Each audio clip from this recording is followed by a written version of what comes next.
আমি মরে যেতেছি।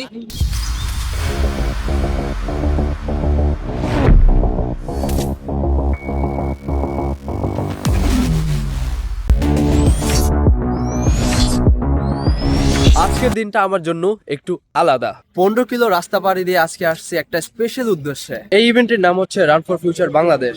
আজ এখানে প্রায় 3,500 মানুষ পার্টিসিপেট করতেছে এবং এতগুলা মানুষ, এনার্জিটাই অন্য লেভেলের। এইখানে এখন দৌড় শুরু হবে। আমি যা লাইনে দাঁড়িয়ে যাবো, আর মাত্র 5 মিনিট বাকি আছে। So let's go. এর মধ্যে পড়ে গেছি, আস্তে আস্তে এখান থেকে বার হবো। প্যারে আস্তে আস্তে ডমিনেট করবো, আস্তে আস্তে।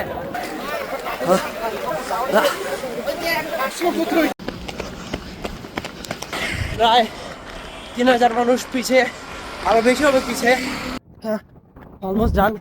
আমি জানি না কত হয়েছি, বাট এতটুকু শিওর সেরা সেরা 20 থেকে 25টার ভিতর আছে। পুশ করবো না, স্টেডিয়ামে ট্রায়াল দিতে হবে।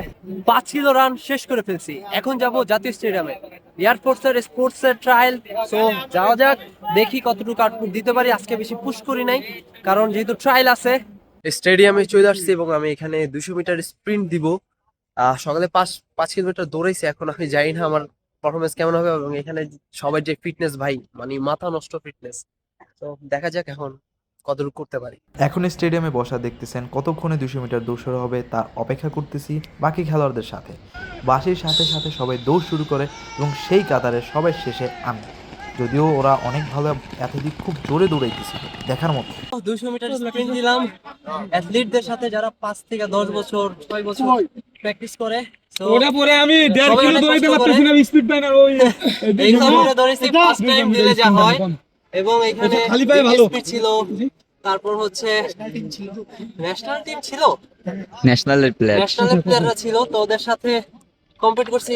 আমি একদম লাস্টে আসছি, সমস্যা নাই। এবং কোন ন্যাশনাল অ্যাথলিটের সাথে ভিডিও চান কাইন্ডলি আমাকে জানাবেন। আর আমি মরে যেতেছি।